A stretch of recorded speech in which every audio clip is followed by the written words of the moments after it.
atuava primeiro na sociedade civil, depois passei pelo Ministério da Justiça, então já tenho aí vários olhares e perspectivas diferentes sobre esse fenômeno, né? E é claro que o tema que já chama a minha atenção há muitos anos tem chamado a atenção agora de muito mais gente, também devido à realidade migratória brasileira, que tem passado por transformações grandes, com o aumento do fluxo, né, principalmente aí a partir do século XXI, mas principalmente depois de 2010, primeiro com os haitianos, agora com os venezuelanos. Eu percebo que a maioria de vocês tem uma atuação com os venezuelanos, principalmente, né, que tem chegado em grandes números. Então, eu pensei para a aula de hoje, conversando com a professora Ana Carolina, também com a professora Sofia, da gente falar um pouco sobre os conceitos, né, que estabelecem as diferenças aí entre os migrantes, o que é ser migrante, o que é ser refugiado, né, o que isso significa, as disputas também que estão em torno desses conceitos, né. Então, eu sei que vai haver um momento posterior para debate, mas até peço que me sinalizem no decorrer da aula se alguma coisa ficar em dúvida, porque eu posso também, né, ir esclarecendo para a gente ter uma oportunidade de diálogo maior. Preparei uma apresentaçãozinha aqui para auxiliar, então vou compartilhar com vocês. Só peço um segundinho.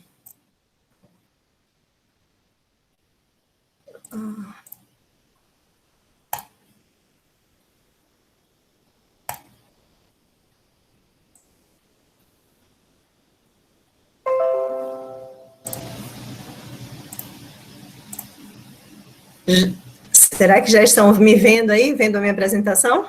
Sim, aqui está aparecendo. Maravilha. Então, para começar a nossa conversa, né, eu separei aqui para a capa da minha apresentação uma foto de aves migrantes, né, que passam de um país ao outro sem nenhum tipo de restrição, e pessoas, né, e quando a gente fala de migração de pessoas, a gente sempre coloca tantas categorias, tantos conceitos, tantas restrições, que a gente até esquece que migrar é um fenômeno que existe desde sempre, né, que a migração é muito mais natural do que as categorias que nós pensamos para limitar essa migração. Então, nós vivemos num mundo de estados soberanos, e um conceito de estados é um conceito que foi construído com base nessa separação e na capacidade que os estados têm de tomar para si, como pertencente a ele, um determinado grupo da população, né, a sua população. Então, a gente pensa no Estado como formado, inclusive, pelo seu povo, né? O povo é um dos elementos constitutivos do Estado. E na modernidade, isso vai ser muito importante. Inclusive, quando nós olhamos a história, percebemos que nos primórdios dos controles de fronteiras, a preocupação era muito mais que o Estado não perdesse a sua população do que o ingresso. Então, a saída, o egresso, já foi, em muitos momentos, proibido. Né? E hoje nós vemos a proibição do ingresso. Então, o ingresso é que é visto como uma ameaça, mas, em última análise, o que importa é que o Estado ele tenha a capacidade de ter o controle, monopólio do que a gente chama de meios legítimos de movimento. Então, é o Estado que determina quando é legítimo migrar, entrar, sair, e para exercer esse controle, ele cria uma série de mecanismos tecnológicos, né? A documentação, ela surge nesse sentido, né, como um importante mecanismo tecnológico para que o Estado possa incorporar a população à sua existência, né? E aí exercer o controle. E hoje em dia, claro que as tecnologias têm avançado muito com biometria e outros mecanismos que vão além de uma folha de papel, mas que vão identificar as pessoas. E essa identificação ela é muito importante nesse exercício de poder estatal. Tá? Então, apenas como um prelúdio, né, para a gente pensar, começar alguma provocação no sentido de desnaturalizar essas ideias, né, e essas categorias, porque elas são historicamente.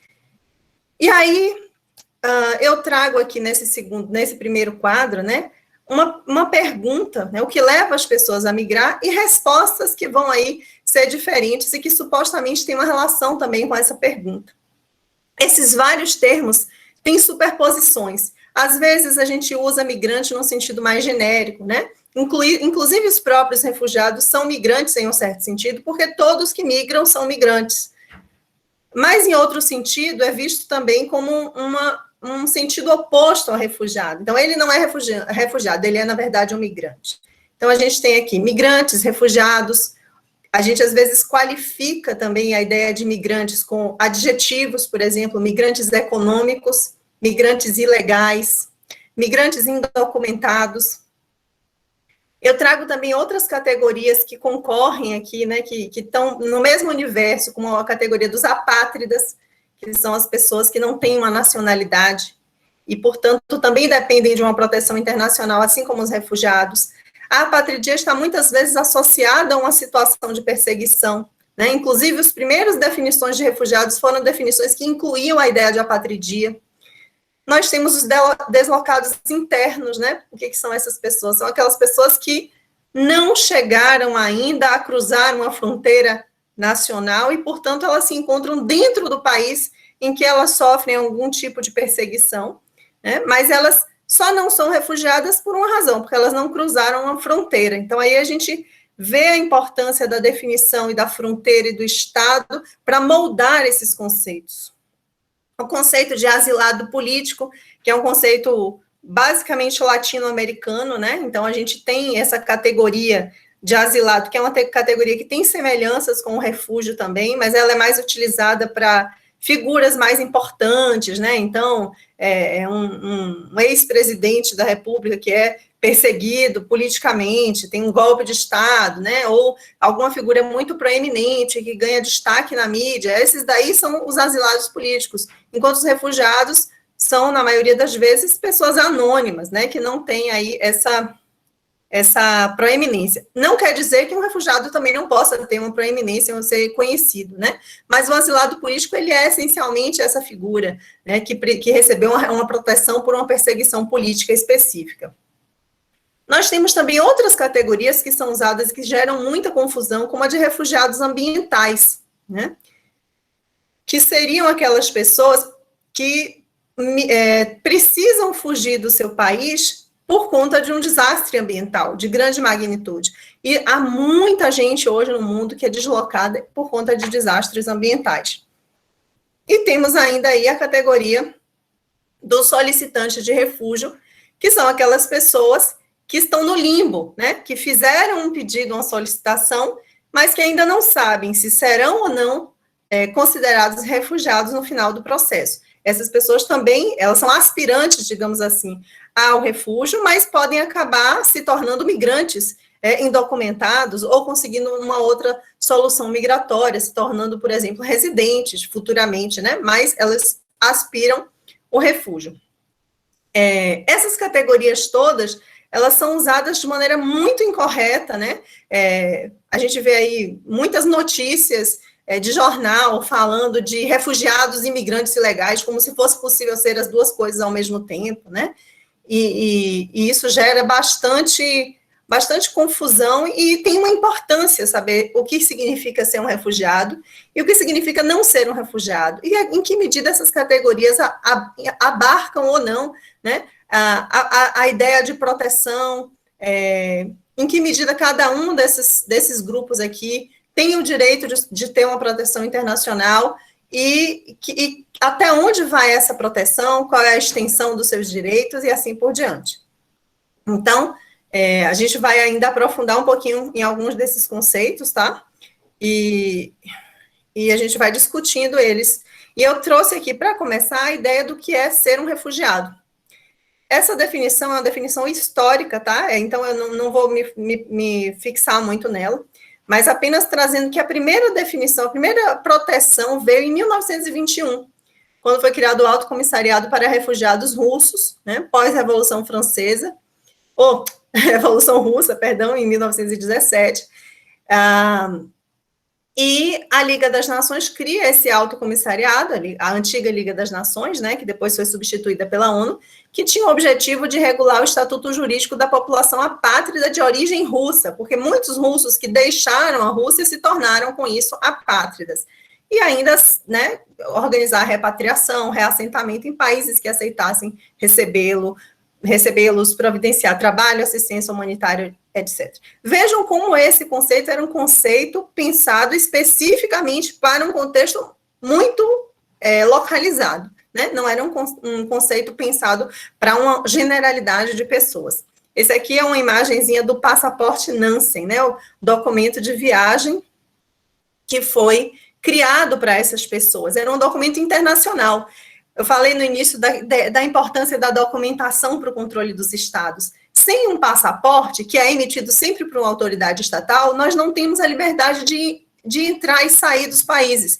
Então, foi preciso criar um passaporte internacional para que essas pessoas sem nacionalidade pudessem migrar, né? Pudessem ir de um país ao outro. Inclusive, um dos direitos que um refugiado tem, né, uma vez reconhecido no Brasil, é que o Brasil emita um passaporte, um documento de viagem para essa pessoa, já que o seu próprio país de nacionalidade não vai nunca emitir esse documento, já que se trata de uma pessoa que sofre perseguição. Aí, algumas evoluções, né, a gente teve a ampliação do mandato do Alto Comissariado em 24, né, os refugiados armênios foram incluídos, começou-se a chamar os refugiados de refugiados Nansen, por conta do passaporte Nansen, né. Depois, em 1930, foi criado um escritório internacional Nansen para os refugiados. Em 33, o Alto Comissariado para Refugiados Judeus e outros provenientes da Alemanha. Em 38, o Alto Comissariado da Liga das Nações para Refugiados, com um mandato um pouco mais amplo, né? Em 38, também, o Comitê Intergovernamental para os Refugiados, que tinha um mandato específico voltado para indivíduos que fugiam da Alemanha, e ele traz o primeiro conceito de refugiado como sendo pessoas que ainda não partiram de seu país de origem, mas que devem emigrar em razão de suas opiniões políticas, credos religiosos ou origem racial, ou ainda pessoas que, né, nesse mesmo contexto, já partiram do seu país de origem e ainda não se estabeleceram permanentemente alhures. Então, a gente tem aí um conceitozinho mais amplo, mas ainda pensado para um contexto de fuga muito específico, né, ali na Alemanha, à beira do início da Segunda Guerra. Em 47, temos também a Organização Internacional para Refugiados da ONU, a primeira, que tem a primeira centralização institucional nas mãos da ONU, né? Já há uma ampliação do conceito, mas ainda a utilização daquela mesma ideia também vinculada à Segunda Guerra Mundial. E, finalmente, em 1950-51, a gente tem a instituição do chamado ACNUR, Alto Comissariado das Nações Unidas para Refugiados. Essa instituição que ainda hoje, né, ainda hoje é a organização responsável pelos refugiados no sistema ONU, tem no seu mandato originário a proteção dos refugiados, mas também teve ampliações de mandato, né, então passa a ser uma população de interesse do ACNUR a proteção dos apátridas, né, aí a gente tem também duas convenções internacionais, a de 54, sobre o Estatuto dos Apátridas, e a de 61, para a redução dos casos de apatridia. O Brasil, inclusive, fez uma emenda constitucional para a redução de casos de apatridia. Tem o famoso caso dos brasileirinhos apátridas, né, pessoas que eram descendentes de brasileiros e nasciam no exterior, originalmente não tinham, né, a nacionalidade brasileira, mas após a emenda, se possibilitou que o registro fosse feito nos consulados brasileiros fora do país, né? Senão a pessoa tinha que esperar até os 18 anos e vir residir no Brasil para ter a nacionalidade. E a segunda ampliação do mandato com a inclusão dos deslocados internos, também no mandato do ACNUR, que são aquelas pessoas que basicamente se enquadrariam no conceito de refugiados, mas que ainda não cruzaram a fronteira nacional, né? Então, são deslocados internos. E essas ampliações de mandato, então, completaram o mandato da ONU. Deixa eu ver aqui se... Eu não estou conseguindo acompanhar o chat, né? Mas, se tiver qualquer questão...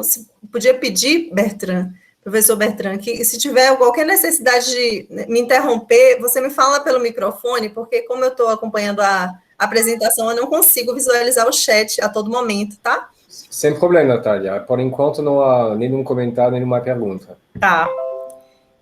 Então, pessoal, tudo isso, né, esse contexto prévio, histórico, que eu não tenho a intenção aqui de me aprofundar, mas apenas de mostrar que o conceito de refugiado, ele foi pensado para realidades históricas muito concretas e muito específicas, né? Inclusive, a própria definição da Convenção de 51, que até hoje é a convenção internacional de caráter universal, que define o que são refugiados, ela também também foi pensada inicialmente como algo temporário, né? Vamos ver aqui a definição. São refugiados todo aquele que, em consequência dos acontecimentos ocorridos antes de 1º de janeiro de 1951 na Europa, e temendo ser perseguida por motivos de raça, religião, nacionalidade, grupo social ou opiniões políticas, se encontra fora do país de sua nacionalidade e que não pode, ou em virtude desse temor, não quer valer-se da proteção desse país, ou que, se não tem nacionalidade, se encontra fora do país no qual tinha sua residência habitual, em consequência de tais acontecimentos, não pode, ou devido ao referido temor, não quer voltar a ele. Então, a definição de 1951 é uma definição, né, que já traz aí os elementos que hoje nós identificamos como sendo essenciais na definição do que é um refugiado, né, só que com uma restrição de tempo, né, uma restrição temporal e uma restrição também espacial. Refugiados eram aqueles que estavam na Europa, né, que eram perseguidos dentro do território do continente europeu. E essa definição, ela permanece vigente por muito tempo, né? Porque o protocolo de 67, que vai colocar um fim nessa limitação e universalizar o conceito de refugiado, ele ainda assim, ele não foi assinado por muitos países durante um longo tempo. O Brasil, por exemplo, só retirou a limitação temporal já no final da década de 80, em 89. Então, nós temos aí que essa definição ampla, né, ela é uma definição muito recente.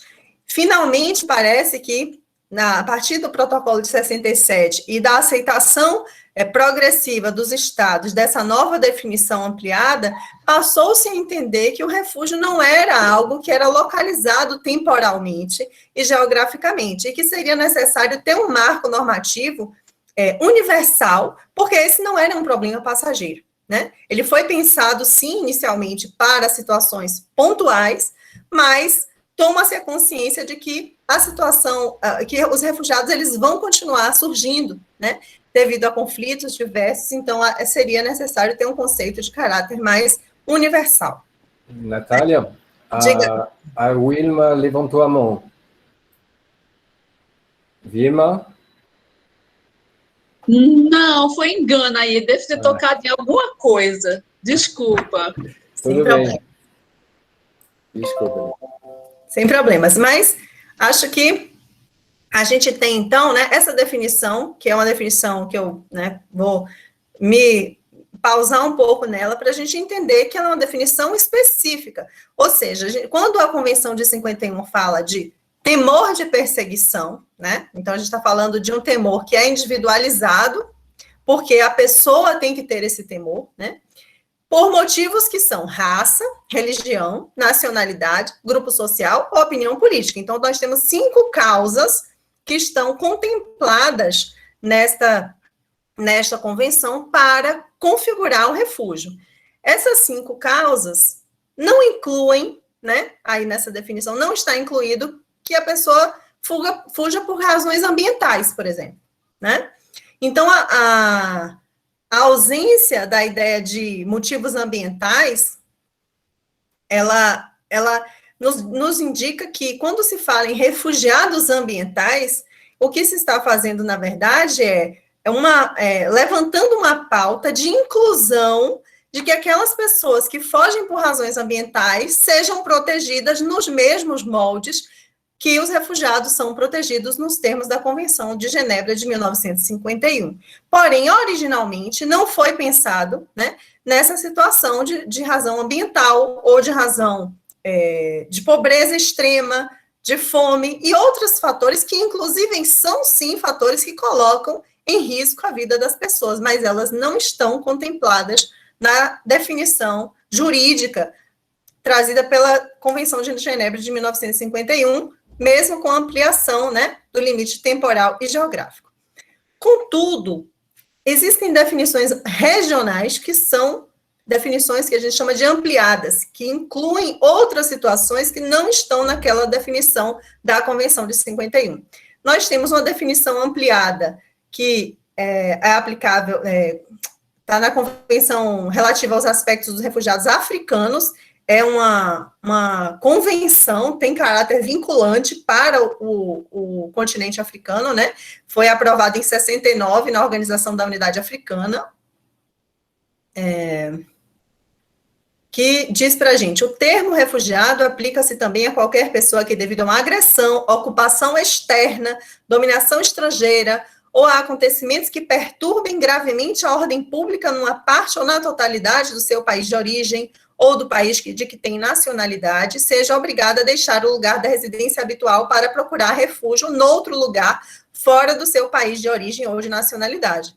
Então, vejam, essa definição, ela já tira, né, o caráter estritamente individual do refúgio, né, porque está falando aí de uma pessoa que foge de uma ocupação externa, de uma dominação estrangeira, de acontecimentos que perturbem gravemente a ordem pública, mas essa pessoa não precisa ser individualmente perseguida para ser considerada um refugiado.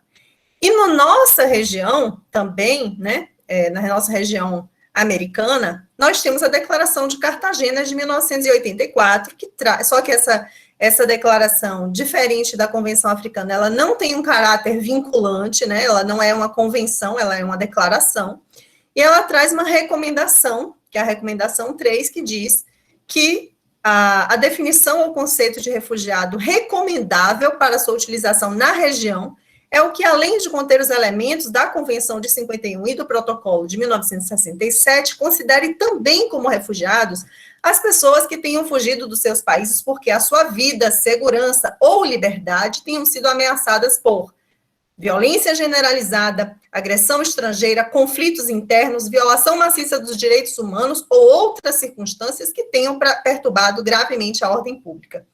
Essa definição da Declaração de Cartagena, ela é semelhante, né, tem uma ideia semelhante à definição, foi inspirada, inclusive, na definição da Organização da Unidade Africana, e o Brasil assinou essa declaração, e o Brasil também, a gente não vai falar exatamente agora da definição brasileira, mas o Brasil incorporou parcialmente esta recomendação. Eu digo parcialmente porque nós vamos ver que a definição do inciso 3º do artigo 1º da nossa lei, ela não é tão ampla quanto a Declaração de Cartagena, mas ela também retira essa ideia estritamente individual da definição de refúgio. Tá certo, pessoal? Então, acho que essa definição, né, ampliada, então, ela é regional, ela não tem uma abrangência universal. A definição da Convenção de 51 da ONU é considerado um estándar mínimo. Então, os estados devem, no mínimo, ter aquela definição de refugiados, mas podem ampliar também nas suas legislações essas definições, né? E daí a importância da Declaração de Cartagena, mesmo não sendo um instrumento de caráter vinculante, essa definição ampliada foi adotada em vários países da América Latina e não apenas no Brasil. Os princípios do direito internacional dos refugiados. Eu vou trazer aqui apenas os mais importantes desses princípios, começando pelo, né, o cerne da ideia de refúgio, né, que é o princípio do non-refoulement, não devolução, que significa dizer que um refugiado, ele tem o direito à proteção internacional e, portanto, nenhum dos estados parte pode expulsar ou rechaçar de maneira alguma um refugiado para as fronteiras dos territórios em que a sua vida ou a sua liberdade seja ameaçada em virtude, e aí entram aqueles critérios, né, da sua raça, religião, nacionalidade, grupo social ou opiniões políticas. Então, o princípio do non-refoulement é o coração da proteção do refugiado. Né? Um refugiado, ele não pode, sob qualquer pretexto, então, não adianta a gente criar um pretexto, mas é uma extradição, mas é uma expulsão porque a pessoa praticou algum crime, né, dentro do país. Claro que há limites, né? Então, por exemplo, não se vai reconhecer como refugiado alguém que praticou um crime contra a humanidade. Mas, se a pessoa houver praticado um crime comum, né, um delito comum, isso não vai impedir que ela seja reconhecida como refugiado, porque a proteção ao refugiado é uma questão maior, né? Também outro princípio importantíssimo é o da não penalização pela entrada irregular. Significa aquela história dos documentos, né, a importância. A gente sabe que muita gente não tem documentos, né, aptos a possibilitar uma entrada regularizada, seja um passaporte, seja um visto que seria requerido para aquele estado, alguns estados exigem visto para algumas nacionalidades. Então, essa entrada irregular, mesmo que ela seja feita, né, clandestina, sem passar pelo controle de fronteira, ou mesmo que ela tenha usado um documento falso, ela não poderá ser penalizada para o refugiado, né? Os Estados-partes não podem aplicar sanções penais a refugiados que, chegando diretamente do território no qual sua vida ou sua liberdade estava ameaçada, cheguem ou se encontrem no seu território sem autorização, contanto que se apresentem sem demora às autoridades e lhes exponham as razões aceitáveis para sua entrada ou presença irregulares. No caso, né, se a gente for trazer isso para a realidade brasileira, isso significa se apresentar à autoridade, a Polícia Federal, que é a autoridade que finaliza a formalização do pedido de refúgio, e essa pessoa, então, ela passa a ser um solicitante de refúgio e não pode ser penalizada pela entrada irregular. Além disso, o princípio da não discriminação. Os Estados-partes aplicarão as disposições dessa Convenção aos Refugiados sem discriminação, né?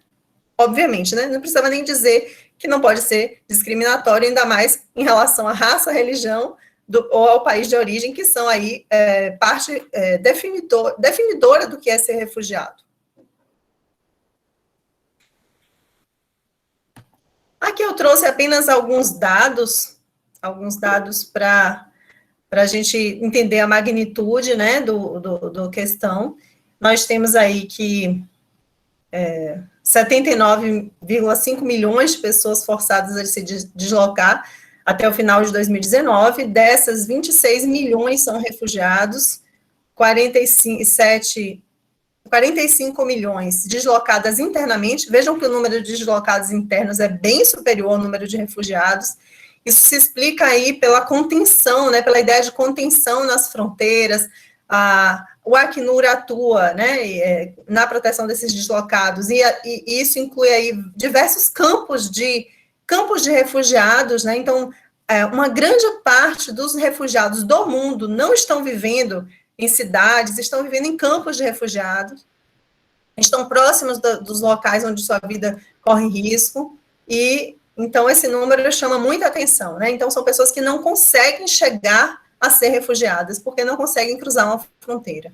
Nós temos também, né, muitos solicitantes de refúgio, e um número que chama muita atenção também, né, hoje o fluxo de venezuelanos é considerado, pelo Acnur, o maior fluxo, não só na América Latina, mas no mundo, né? Hoje a Venezuela é o país que gera o maior fluxo de refugiados no mundo.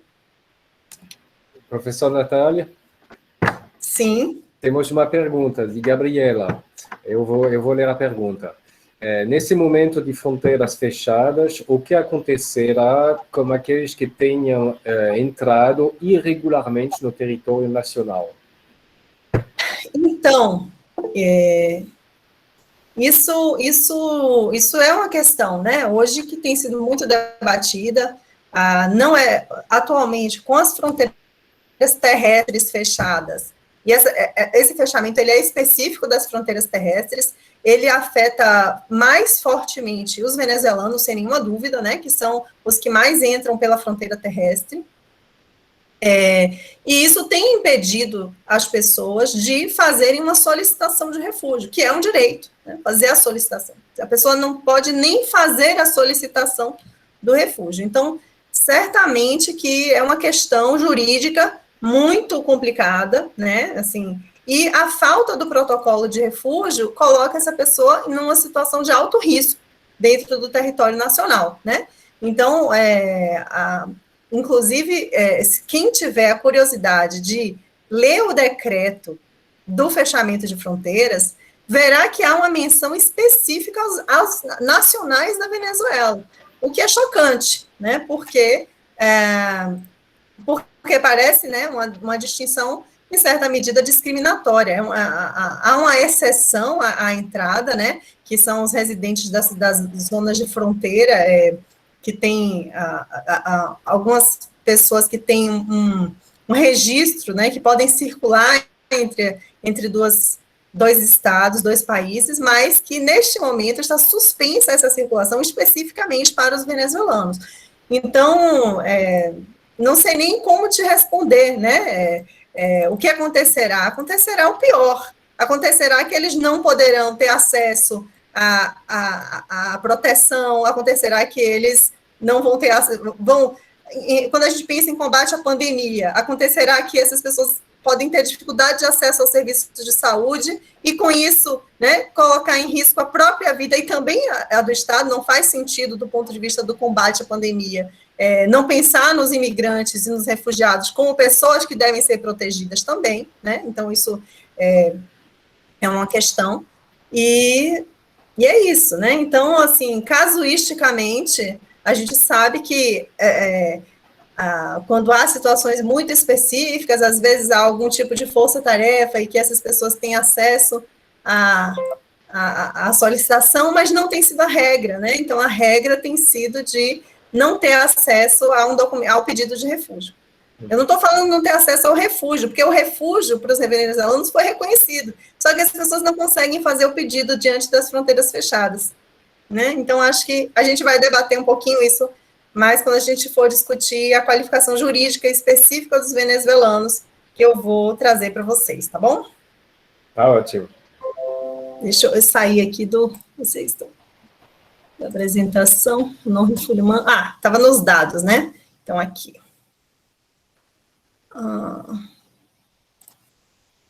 Eu vou ter que voltar lá, só um pouquinho.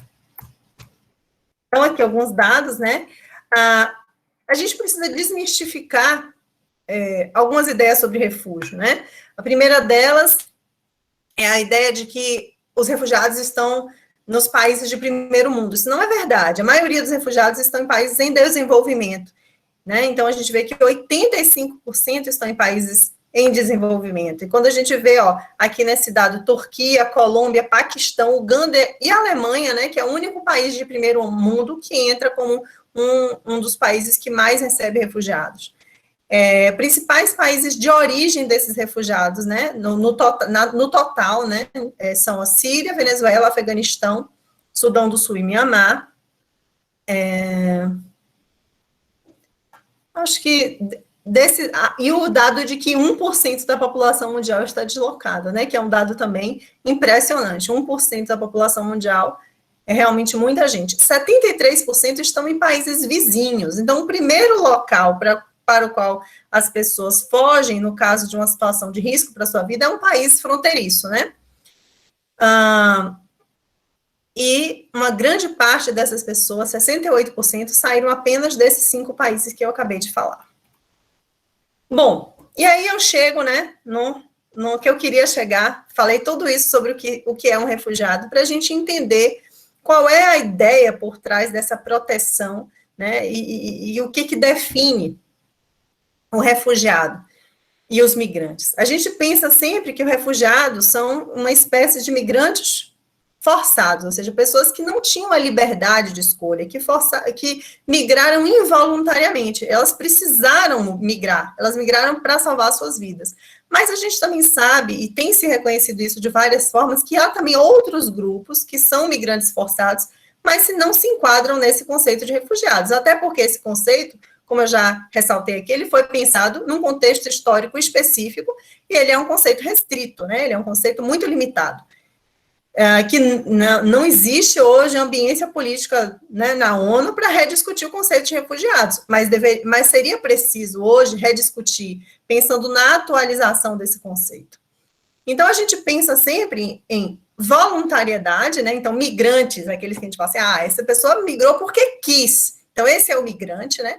E o refugiado não é a pessoa que migrou porque quis, é a pessoa que migrou porque não tinha outro jeito, então ele migrou involuntariamente. Essa definição, essa ideia desses círculos, né, que são, aí vão se expandindo, o núcleo duro seriam os refugiados, e os migrantes em geral, né, que podem migrar porque, né, alguns porque eles gostam muito daquele lugar de praia ou de montanhas, né, então que migram porque tem uma vida boa. Então esses são os migrantes verdadeiramente. Só que a realidade é muito mais complexa, né? E a gente sabe que não é simples definir o que é voluntário, o que é involuntário. Então, muitas vezes, aqueles que migram por razões econômicas são também pessoas que estavam ali não só buscando uma vida melhor, mas que necessariamente, mas que tinham também situações que colocavam a sua vida em risco. Então, essa complexidade é o que faz ruir por água abaixo essa ideia tão bonitinha de que existem migrações que são voluntárias e migrações que são involuntárias. Os fluxos migratórios contemporâneos são fluxos mistos. Primeiro porque eles incluem pessoas que têm diferentes razões de migrar, né? Então, quando a gente vê, tem uma rota que está entrando muita gente que veio do Haiti, por exemplo. Se a gente for olhar as histórias de cada uma dessas pessoas que veio do Haiti para o Brasil, as histórias são as mais variadas, né? Então, eu não posso afirmar que todo mundo que veio naquela rota tem o mesmo perfil. Os perfis são variados. Os fluxos são, portanto, mistos. Além disso, os motivos para migrar são complexos. Eu não posso simplificar e dizer que a pessoa veio apenas porque ela precisava salvar a sua vida, mas ela não precisava trabalhar, né? Ou que ela veio apenas porque a situação econômica é difícil, mas que a sua vida não estava em risco. As coisas estão interconectadas.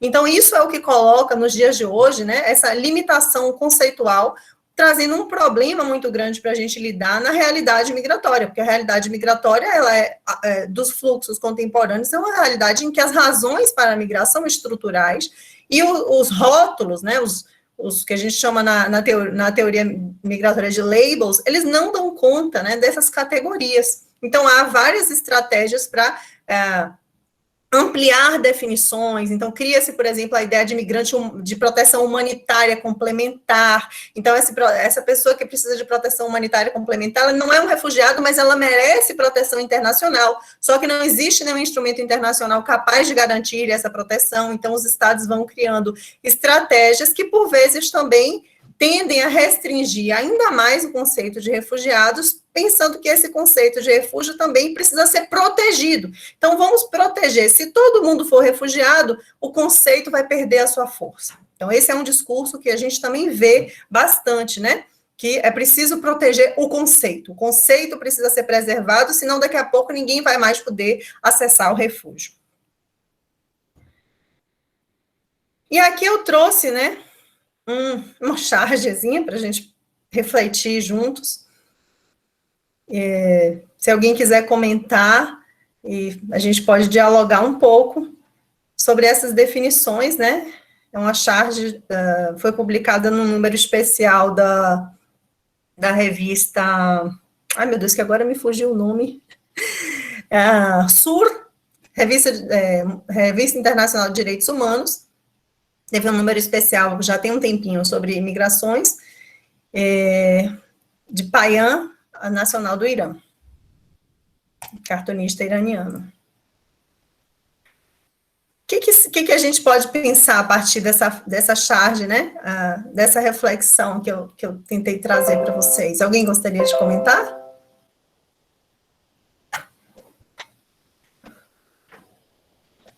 Por favor, gente. A gente pode pensar em muitas coisas e, infelizmente, do início ao fim, nada muito agradável.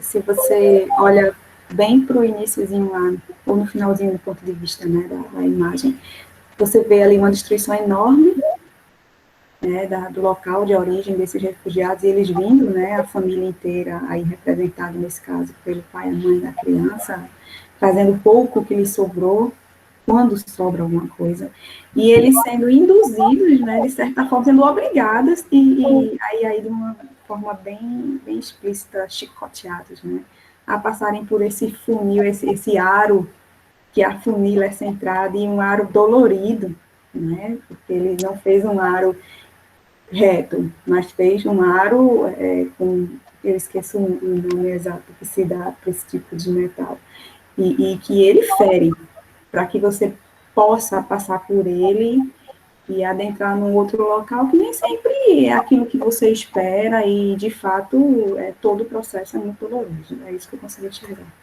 Obrigada. Obrigada.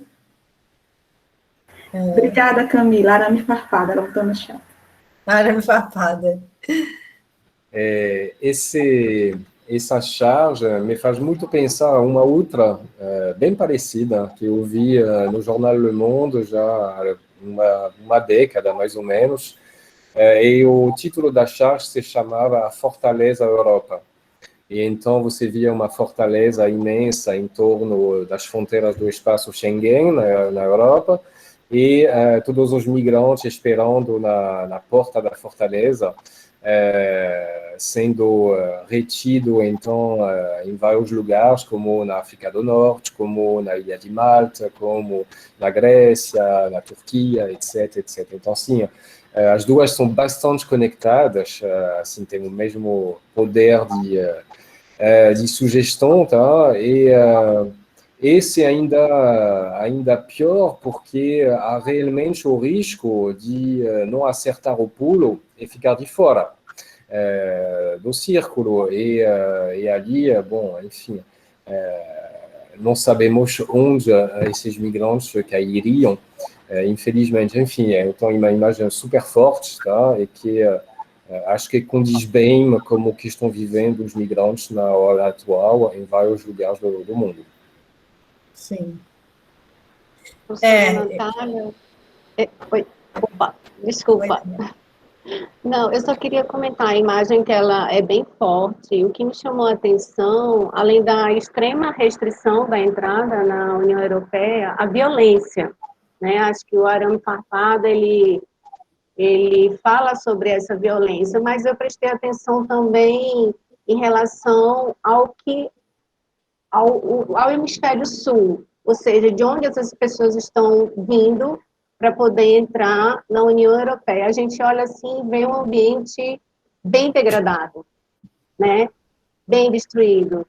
E se a gente for olhar as alterações de meio ambiente, climáticas, é o lugar onde essas pessoas sofrem mais essas alterações, não? Não vem de um ambiente destruído por guerras, conflitos, mas também em relação à parte ambiental. E a ironia, né? O chicote e a ironia, porque um dia eles foram refugiados, os europeus, foram para o hemisfério sul em busca de refúgio, e agora essa restrição toda para ter o mesmo aceite, né? A mesma cooperação, né? Chama muita atenção. Sim. Uma coisa que também eu acrescentaria, que me chamou a atenção, foi a diferenciação das cores, né? Você vê que o migrante está vindo, né, vestido de um suposto apagamento, né? Silenciamento de sua individualidade, singularidade, enfim, subjetividade, sem voz, né? Enquanto que o outro lá que supostamente o recebe, né, cheio de coloridos, né, para oferecer, mas com chicote e o arame farpado nas mãos. Verdade. A coisa todo o simbolismo das cores, né? Acho que tudo isso que vocês trouxeram, né, se complementa, né, nessa charge. Eu gosto também de pensar a ideia dessa colonização, né, que está por trás, e que a gente vê no domador de feras. Né? Eu vejo essa pessoa, essa figura da Europa como um domador de feras. Aqueles que estão vindo, né, desse lugar desconhecido, do qual eu tenho muito medo, e que, na verdade, são hoje os bárbaros. Né? Então, num passado não muito distante, os bárbaros eram os índios, os bárbaros eram os árabes, né? E hoje os bárbaros são os migrantes, porque eles estão, entre aspas, muitas aspas, né, gente? Assim, eles têm toda uma linguagem perversa de que eles são invasores, então que eu preciso domá-los e que eles precisam se enquadrar para serem aceitos aqui, né? Então, diga quem... Eu queria fazer uma reflexão sobre o desenho aí. A pessoa que está segurando esse ar e, ao mesmo tempo, segurando o chicote. Na minha opinião, representa muito o sistema. que outrora sempre foi um poder de exclusão social. Não é? Sempre foi o poder de exclusão social. E aí, não é de agora que isso é muito forte. Não é? Esse aro representa o sacrifício que as pessoas têm que fazer para chegar no outro lado. E se chegar. Sim. E se chegar. E quando chega, tem outro sistema de exclusão, o xenofobismo e toda assim, uma estrutura que se tem. Eu vejo lá que tem uma família em cima de uma placa. Dá para perceber como se fosse um mapa. Deve ser o mapa do país deles, pode ser o mapa do estado de onde vieram, pode ser que represente alguma coisa, e uma senhora levando uma trouxa, como nós falamos aqui no Nordeste, né? Levar uma trouxa na cabeça representa toda a sua vida ali que está levando, seus trecos, suas esperanças.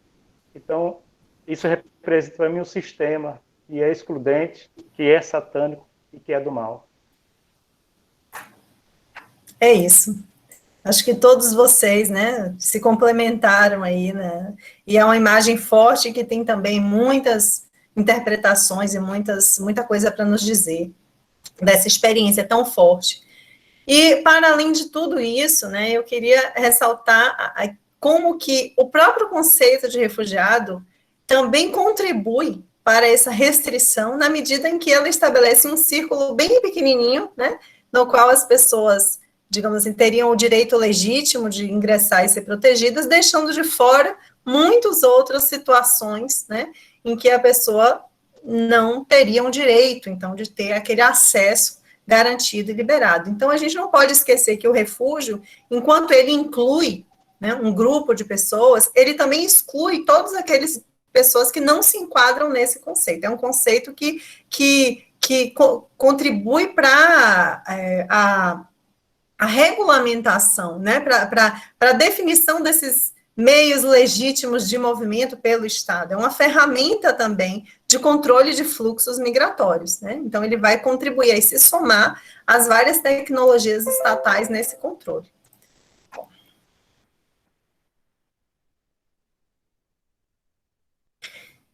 E são usadas, então, essas expressões, né, que eu queria voltar a elas, né, então, quem é que não tem direito de entrar, né, quem é que não tem o direito legítimo e que vai ficar de fora desse círculo? São os chamados migrantes, entre aspas, econômicos, são os chamados migrantes ilegais, ou são os chamados refugiados ambientais, que não são considerados refugiados, né, e até mesmo refugiados da fome, né, a força disso, dizer, a pessoa precisa migrar porque ela está com fome, mas ela não tem essa proteção jurídica. A proteção jurídica, ela se restringe apenas àqueles grupos que eu já falei anteriormente, né?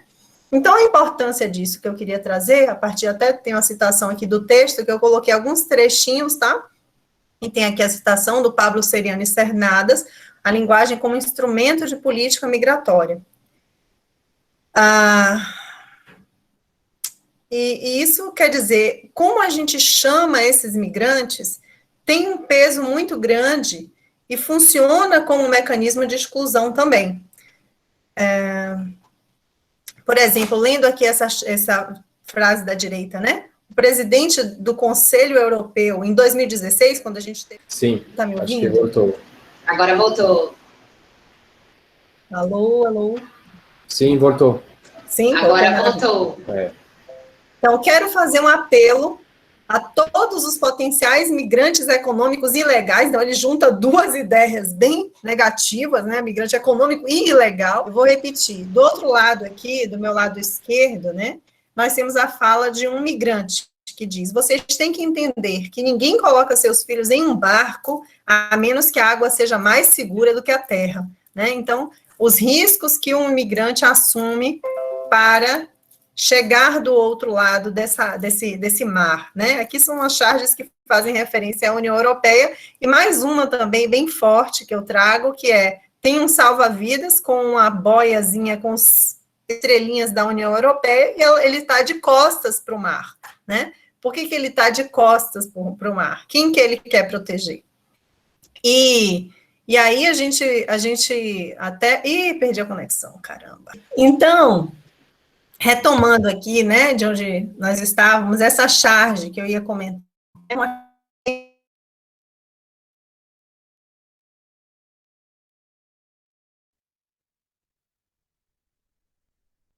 Eita, travou de novo.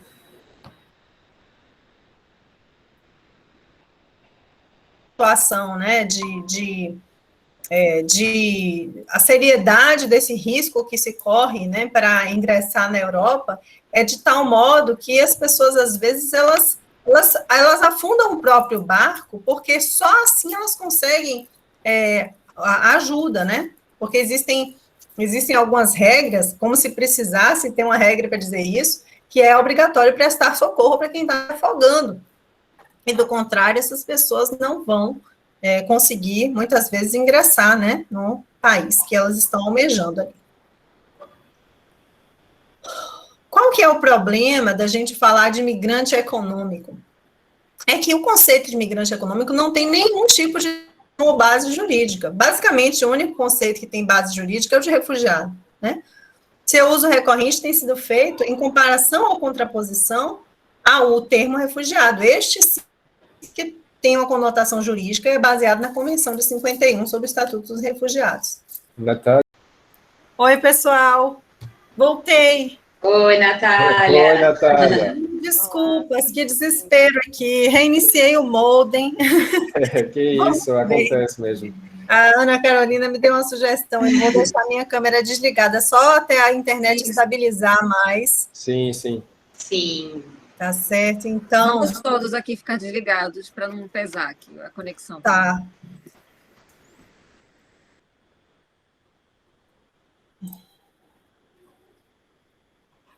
Então, se vocês estão me ouvindo, né, eu separei aqui um trechinho, né, desse texto do Seriane Cernadas, para a gente refletir sobre os deslocamentos contemporâneos. Ele diz assim, nas palavras de Zetter, as dinâmicas do deslocamento da população no mundo contemporâneo são profundamente diferentes das circunstâncias em que foram aprovadas a Convenção de 51 e o Protocolo de 67.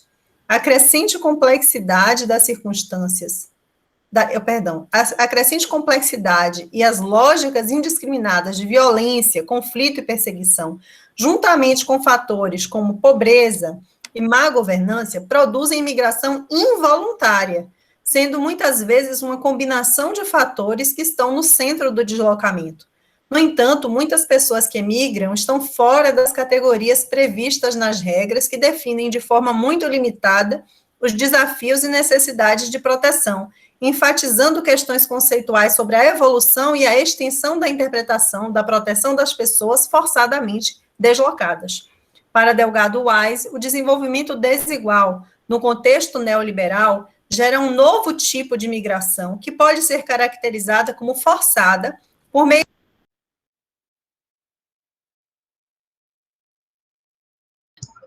Natália, seu microfone está desligado. O meu tá sem ouvir nada. Ué? Agora voltou. Ele desligou sozinho, porque eu nem estava na tela, mas... Hoje... Voltou. Voltou, né? Então, eu estava fazendo uma leitura aqui. Vocês ouviram até onde? Para Delgado Wise... Para Delgado Wise... o desenvolvimento desigual no contexto neoliberal gera um novo tipo de migração que pode ser caracterizada como forçada por meio de condições de natureza estrutural que promoveram a migração massiva de populações excluídas e marginalizadas. Então, acho que o que é importante da gente refletir, né, inclusive para o contexto brasileiro de migração, é pensar como que os conceitos que foram estabelecidos lá atrás, eles já não dão conta da realidade, porque a realidade de hoje é muito diferente da realidade de 1951. É uma realidade em que a migração é involuntária e que ela também é causada por uma combinação de fatores. E esses fatores são, em grande parte, fatores estruturais, fatores que não estão focados em perseguições individuais, fatores que não podem ser explicados como uma causa única, né? Então, não existe esse imigrante ideal que tem uma única causa para migrar. As pessoas têm múltiplas causas para migrar, né? E essas múltiplas causas, elas pressionam o sistema de refúgio, o sistema não tem as respostas, né? E com isso, acabam se desenvolvendo estratégias de complementação, de de vistos que são criados ad hoc, né? Então, que não são, não têm a mesma garantia de proteção, porque são instrumentos criados para lidar com situações pontuais, né? E com isso a gente acaba falhando em pensar a migração de uma forma mais profunda, de uma forma mais estável, né? E fica sempre dependendo de soluções que vão aí tentar contemporizar com as chamadas crises, né? As migrações hoje são chamadas migrações de crise. Essa crise, muitas vezes, não é uma crise do país que está emitindo imigrantes, mas também pode ser vista como uma crise do país que recebe esses imigrantes. Por quê? Porque ele está despreparado para lidar com essa migração massiva, e esse despreparo acaba gerando uma crise interna também. Então, deixa eu verificar se eu estou sendo ouvida. De vez em quando eu tenho que voltar lá para ver se a conexão permanece. E aqui... Sim, permanece. Obrigada. E aqui, né, ainda insistindo no ponto, né, dessa linguagem como instrumento de política migratória, esta qualificação da migração como uma questão econômica, decidida livremente e sem caráter forçado, e, portanto, sem direitos em jogo, nem necessidade de proteção internacional, por sua vez, complementa-se com outras práticas discursivas que contribuem para legitimar respostas. Então, aqui eu trago esses conceitos, né, essas expressões que têm sido usadas na mídia: migrantes ilegais, uma avalanche de imigrantes, uma invasão de imigrantes, né? Assim como, ao mesmo tempo, estratégias discursivas para ampliar o conceito de refugiado, falando-se em refugiados ambientais, refugiados da fome, ou de uma proteção humanitária complementar para aqueles que, embora não sejam refugiados, precisam de proteção e merecem proteção. A força desses discursos é tão grande, né? Eu trago aqui um exemplo bem interessante, que foi um exemplo falando da imigração de clandestinos da Síria. A Síria é um país que vem, né, de uma situação de guerra, né? Então eles até são, sim, os clássicos refugiados, mas o discurso ele é tão forte que ele invade até mesmo aqueles que, pela definição clássica, têm esse direito de proteção. E aí se diz, né? Isso aqui é uma publicação de um jornal, né? A maioria dos clandestinos vem de países em conflito, como a Síria, nacionalidade de mais de 62 mil candidatos ao exílio na Europa ou à Ucrânia. No mesmo período, 157 mil candidatos a clandestinos. Cortou.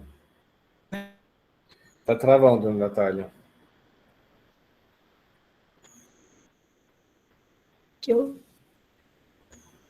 Natália? Oi, tá me ouvindo? Sim, agora sim. Obrigada. Agora estou preocupada com a conexão. Mas então a gente vê, né, como que é uma coisa que a gente precisa realmente pensar e combater, né? Como que as notícias são passadas e como que se faz uso dessa linguagem, chamando, por exemplo, pessoas que vêm de países como a Síria, né, que inclusive teve essa condição prima facie de refugiado reconhecida em vários países do mundo, mas você chama essas pessoas de clandestinos, né? Eu prefiro que a gente use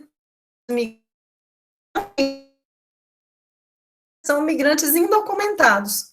E essa escolha, ela se dá pelas razões que eu falei no início da nossa aula, né, da importância que os documentos adquiriram como mecanismos de controle migratório.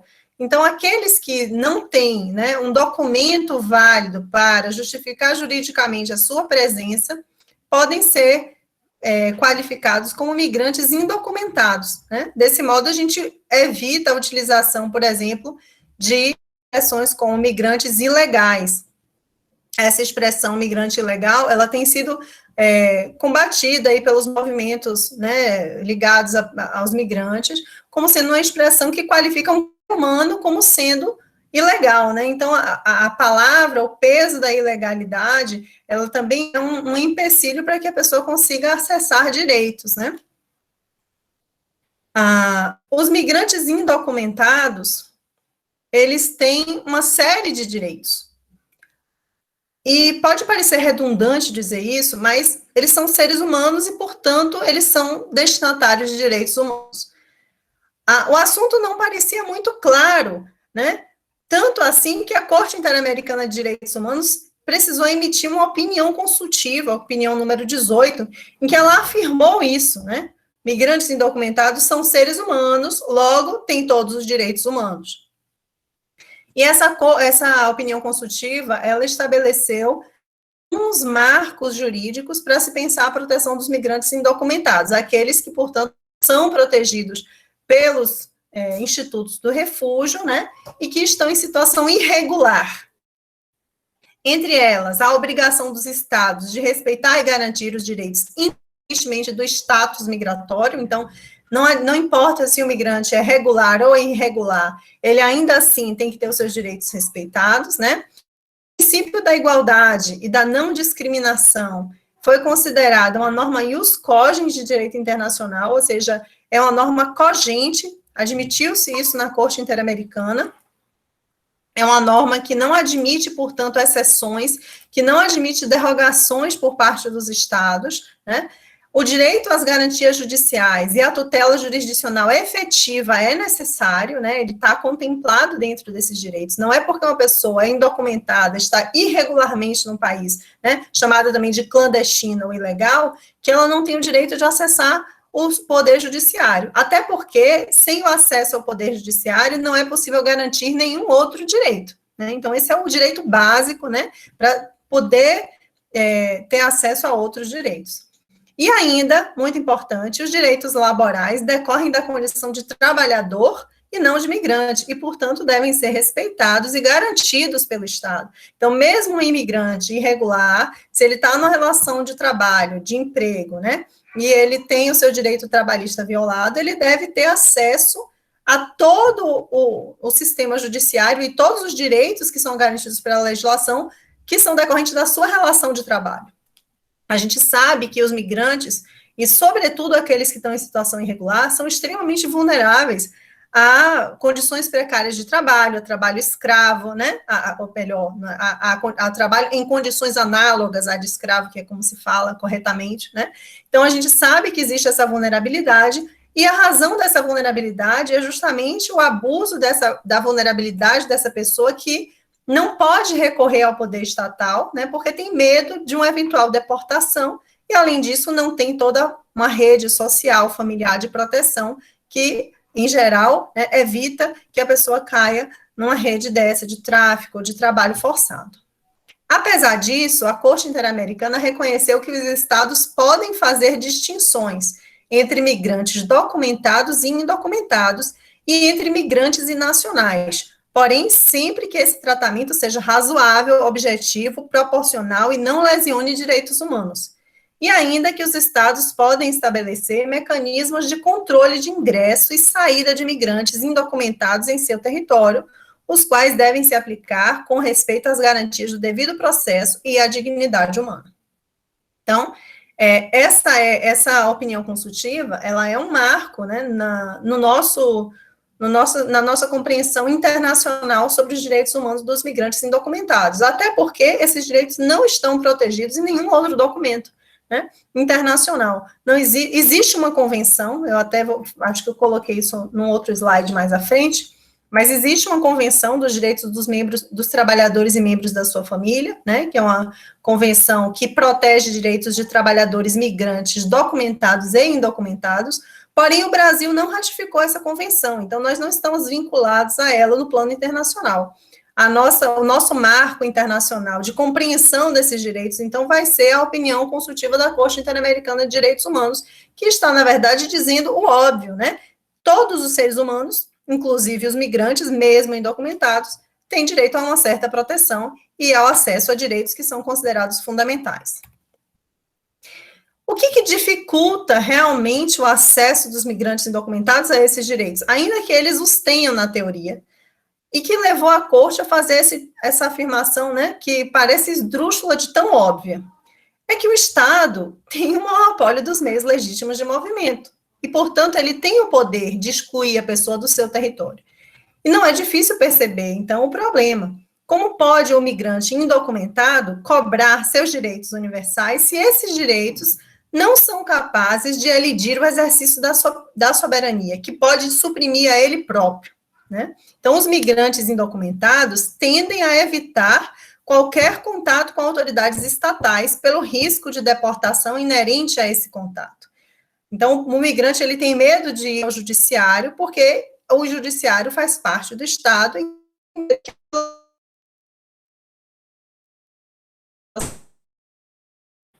Natália?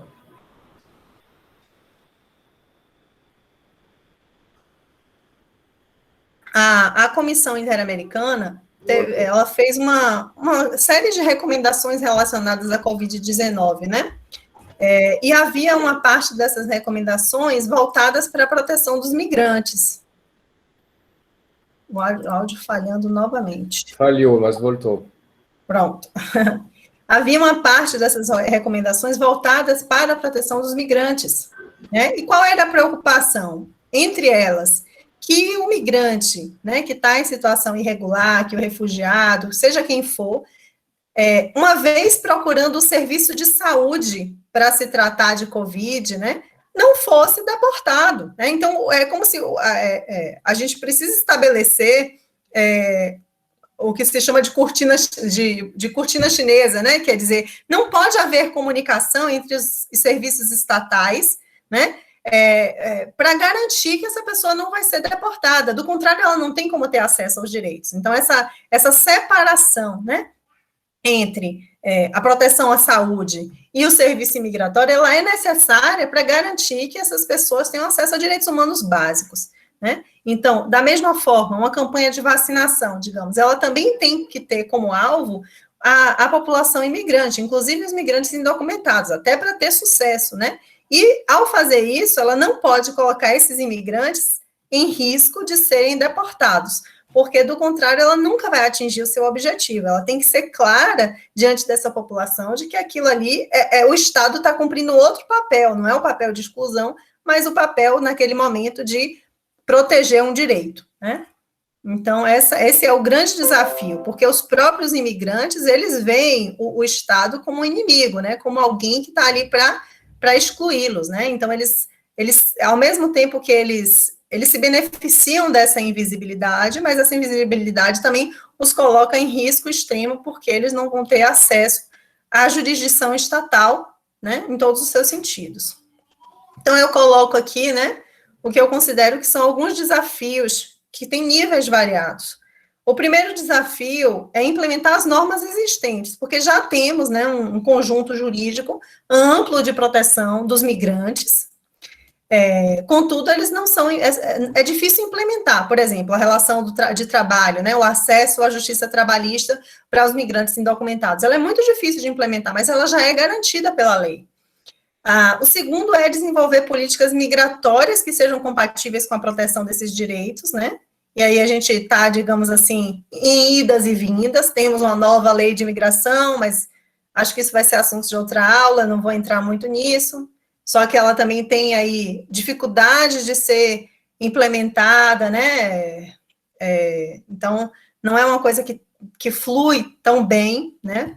A gente sabe que houve muitos vetos, a gente sabe que a regulamentação é restritiva. E o terceiro desafio, que na minha opinião ele também é importante, deve andar no nosso horizonte, é a desnaturalização desses conceitos e categorias tidos por naturais, né? A ideia de que a migração, a ideia de que a migração, ela é restringida por um Estado, né, que se baseia aí numa ideia de soberania, de controle de fronteiras, como se esse próprio Estado fosse uma naturalidade, uma força da natureza, quando, na verdade, também é uma construção histórica, né? Então, isso nos faz refletir sobre quem são esses imigrantes. Pessoal, não sei se eu acho que eu já falei bastante, queria perguntar se tem alguma questão, alguma dúvida até aqui, antes de eu finalizar a exposição. Ou se eu sigo, o que vocês acham? Pessoal?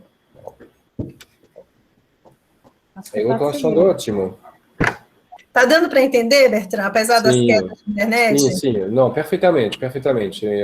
Dá para acompanhar perfeitamente, realmente.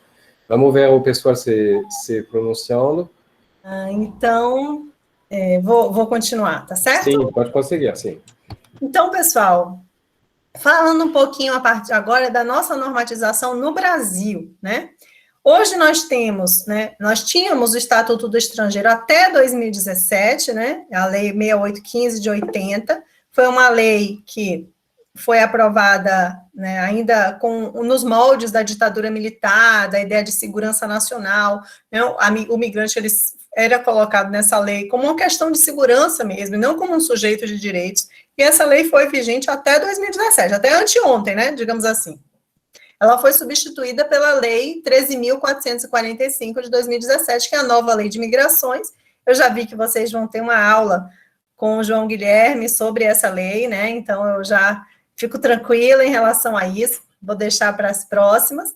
E tem a Lei do Refúgio, né? Que foi uma conquista também muito da luta da sociedade civil no Brasil, que é a Lei 9474 de 97, que é considerada uma lei bastante avançada em termos de refúgio, é uma lei que criou um comitê, né, um comitê que se chama CONARE, né, que o CONARE é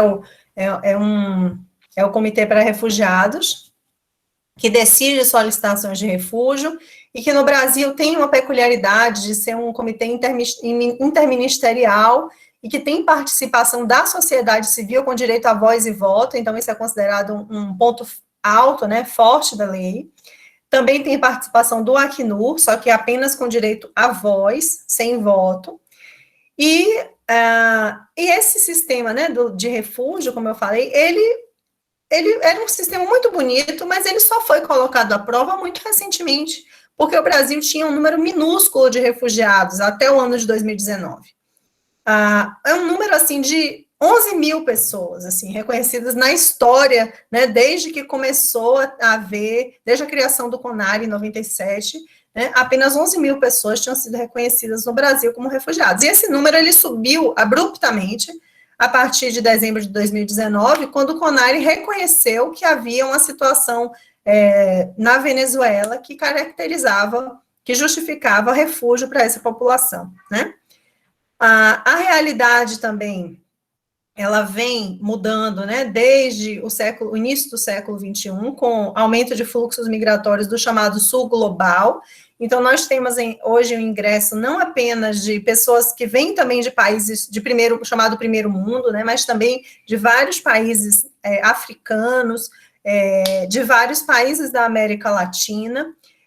Os dois fluxos que individualmente chamam mais a atenção é o fluxo de origem haitiana, né, que teve um evento ambiental, que foi o terremoto de 2010, que foi associado ao início desse fluxo de haitianos, e de origem venezuelana a partir de 2015, sendo que o fluxo venezuelano, ele é numericamente ainda muito superior ao haitiano, né? Então, essas são as situações. Essas duas situações deram origem no Brasil a uma ampla discussão sobre o refúgio. Primeiro os haitianos que ingressavam sempre solicitavam refúgio, e era preciso determinar se eles tinham ou não o status de refugiado no Brasil. Isso ficou pendente durante um bom tempo, né, até que se chegou à conclusão de que não, né? O CONARE decidiu encaminhar todos os pedidos haitianos para o CENIG, que acabou criando a figura do visto humanitário. E no caso dos imigrantes de origem venezuelana, que começam a entrar muito a partir de 2015, criou-se também uma situação, uma solução migratória de residência, né? Então, o acordo Mercosul de residência, que a Venezuela não é parte, mas o Brasil começou a aplicar unilateralmente para garantir residência para as pessoas de origem venezuelana. E apenas em 2019, então, quando já havia um acúmulo muito grande de pessoas em situação irregular no Brasil, com solicitação de refúgio vindas da Venezuela, é que finalmente o CONARE decidiu também, por meio de um processo simplificado, né, que os venezuelanos, ou que havia uma situação de grave e generalizada violação de direitos humanos. Então, esses dois fluxos individuais foram que colocaram no sistema de refúgio brasileiro uma grande pressão, né, uma pressão no sentido de que é preciso definir o que é refugiado no Brasil, e é preciso, então, definir quem se enquadra nesse conceito. E aí eu vou trazer para vocês, então, a definição de refugiado que está na nossa lei brasileira.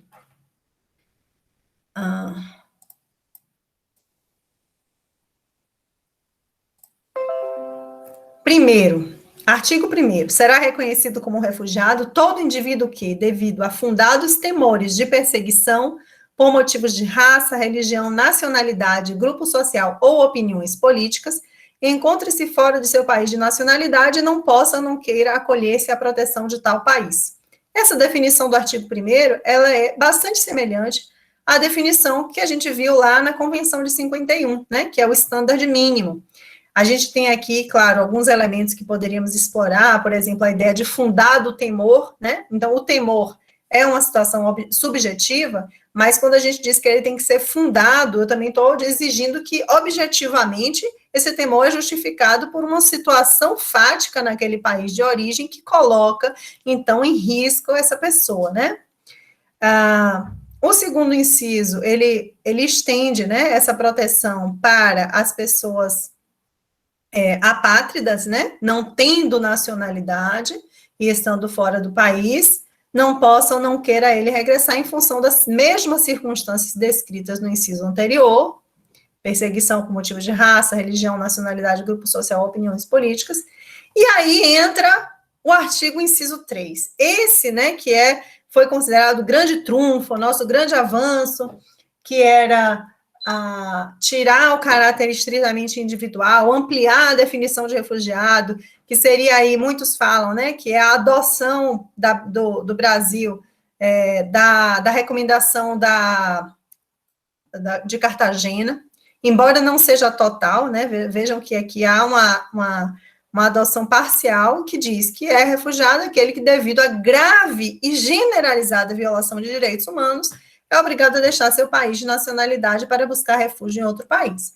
Então, quando a gente fala em grave e generalizada violação de direitos humanos, eu já não preciso mais pensar se o indivíduo tem um temor de perseguição especificamente sobre ele, né? Então, retiro o caráter individual e também amplio o leque, né? Então, em vez de ficar restrito a questões de raça, religião, nacionalidade, grupo social e opinião política, eu já amplio esse leque, porque eu estou falando de grave e generalizada violação de direitos humanos. E aí, direitos humanos é uma expressão que abarca muitas outras coisas. Então, essa é a definição, e foi essa definição que, de certo modo, gerou uma disputa, né? Primeiro, com a imigração haitiana, que, após o terremoto de 2010, solicitou refúgio, e começou-se a falar de refugiados ambientais, O que o CONARE decidiu? O CONARE decidiu, olha, essas pessoas não se enquadram, né, no conceito. Essa foi a decisão, que é uma decisão que é questionada, né, naquele texto que eu sugeri como leitura para vocês, né, da Sartoreto, que ela diz que o Brasil perdeu uma oportunidade de aplicar o inciso 3º, né, porque, na verdade, ela entendia que ali havia, sim, no Haiti, uma grave e generalizada violação de direitos humanos. E os processos foram enviados para o CENIG, Conselho Nacional de Imigração, que à época era vinculado ao Ministério do Trabalho, hoje já não é mais. E o CENIG, então, criou uma solução ad hoc, né, que não estava prevista na lei, a partir da resolução que permitia que o CENIG decidisse em casos omissos, que foi a criação do visto humanitário. Inicialmente, esse visto foi limitado a 12 mil por ano, mas essa limitação depois caiu e ficou ilimitada. Mesmo assim, a gente sabe que a emissão do visto, né, lá na Embaixada Brasileira em Porto Príncipe, ela tinha uma limitação fática, né, porque a embaixada, o consulado, não tinham a capacidade de emitir um número muito grande de vistos por ano. Depois há também a evolução disso para a regularização daqueles que já se encontram em território nacional. E essa figura, essa criação conceitual que foi provocada pelo caso dos haitianos, acaba sendo incorporada pela nova lei de imigração, né? Essa figura do visto humanitário, embora não tenha sido aplicada ainda para outras nacionalidades e também não tenha sido regulamentada, né? Então, o regulamento não fala nada sobre visto humanitário, mas a figura do visto humanitário está lá prevista na lei.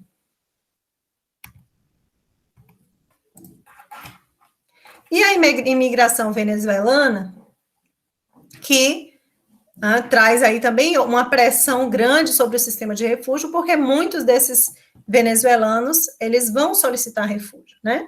Então, é preciso decidir, e aí? E os venezuelanos? Os haitianos já tiveram uma resposta negativa, e os venezuelanos? Em março de 2017, o CENIG encontra uma outra solução para os venezuelanos, também uma solução, de certo modo, ad hoc, pensada para o caso, né? Que foi a extensão do acordo de residência do Mercosul aos venezuelanos, a partir da resolução 126, que depois também foi complementada por outras portarias interministeriais.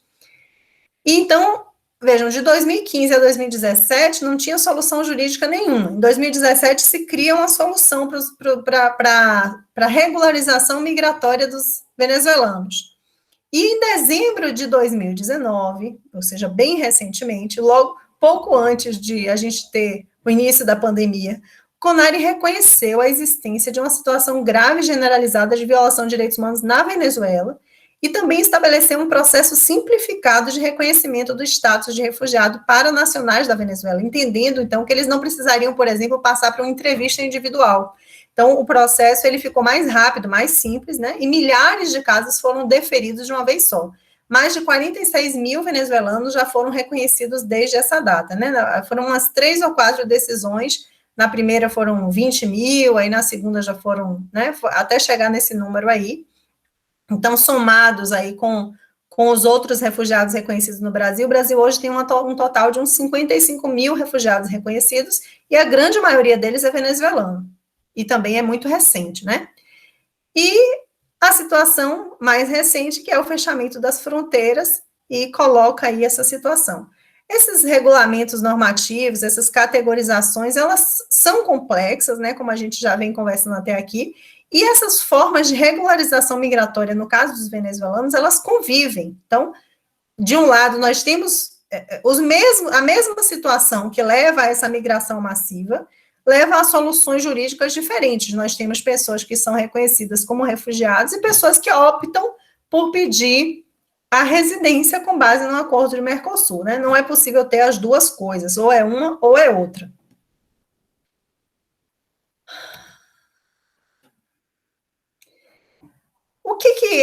Qual é a grande diferença entre ser refugiado e ser imigrante, né? Residente? O refugiado, ele tem uma proteção jurídica maior, né? O refugiado, ele vai ter acesso a alguns direitos a mais, né, dos direitos de qualquer imigrante. Ele vai ter acesso também a algumas restrições, né, porque ele é visto como uma pessoa que é merecedora de proteção internacional. Então, ele não é só um imigrante, ele é alguém que precisa de proteção, né? Então, ele vai ter aí, ele está no mandato do Acnur, né? Me dá um ok se vocês estão me ouvindo, que o silêncio às vezes me deixa um pouco preocupada. Estamos ouvindo, sim. Ok, professor. Maravilha. Então, quais são os direitos desses refugiados? Eu já estou encaminhando aqui para a gente concluir, viu, Bertrand, para abrir para o debate. Primeiro, a Lei 9474 afirma, né, que todos os direitos dos estrangeiros no Brasil são aplicáveis ao refugiado, além de, né, do direito à residência provisória durante o processo e definitiva após o reconhecimento da situação de refúgio, o direito de trabalhar desde o início do processo, né? Então, a pessoa faz a solicitação de refúgio, ela automaticamente ela tem acesso ao documento de trabalho e pode se trabalhar, e esse documento, ele vai ser, né, esse direito, ele é definitivo também após o reconhecimento.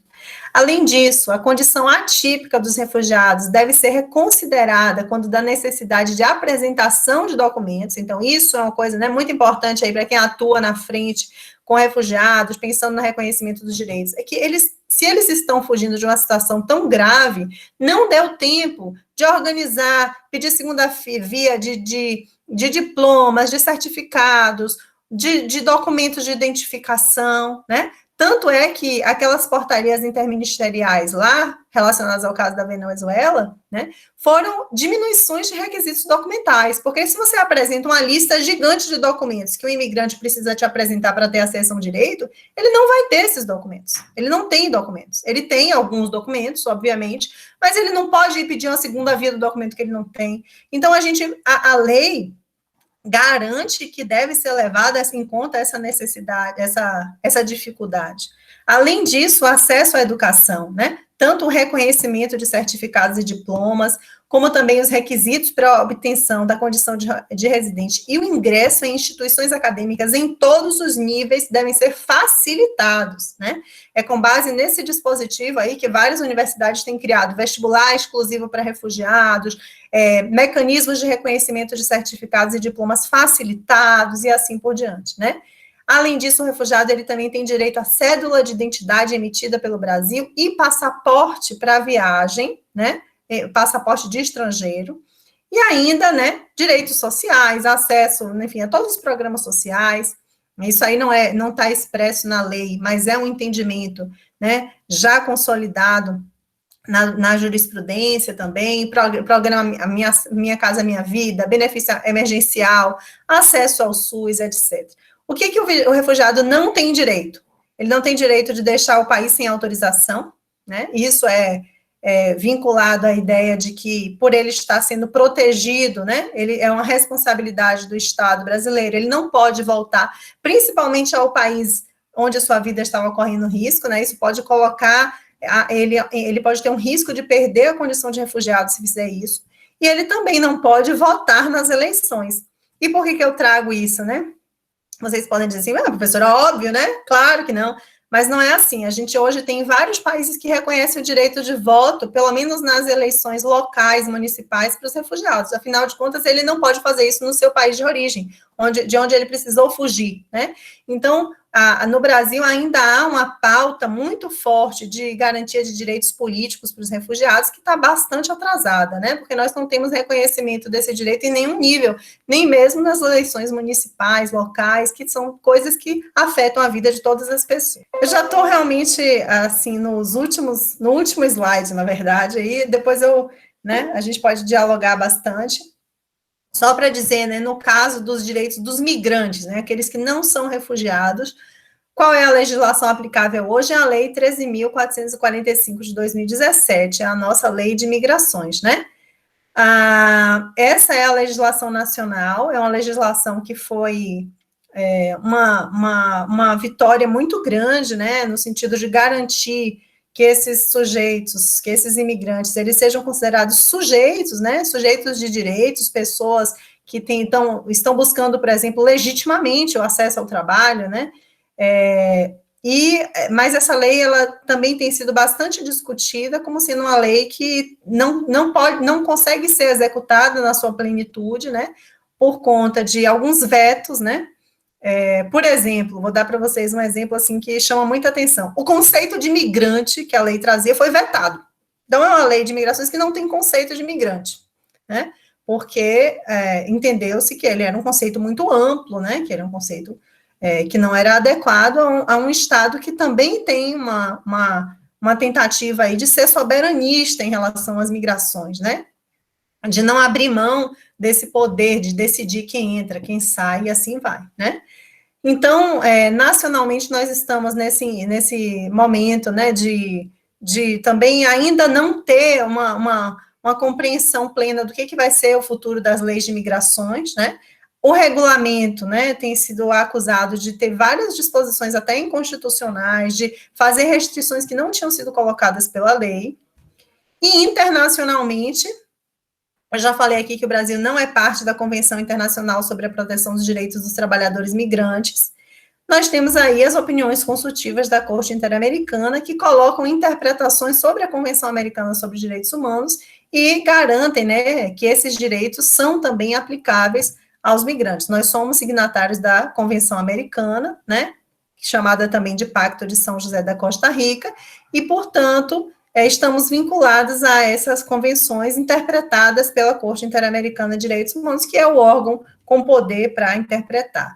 Na sua opinião consultiva número 18, né, uma longa opinião sobre os migrantes indocumentados, que eu já comentei aqui com vocês, né, que afirma que esses migrantes são sujeitos de direitos humanos e que devem ser protegidos pelo princípio da não discriminação. Então, pessoal, essa que seria a minha apresentação, né, inicial, que eu queria agora abrir para a gente discutir, ouvir um pouquinho vocês, e me coloco à disposição para perguntas. Muito obrigado, professora. Foi ótimo. A gente só está no meio do caminho, tá?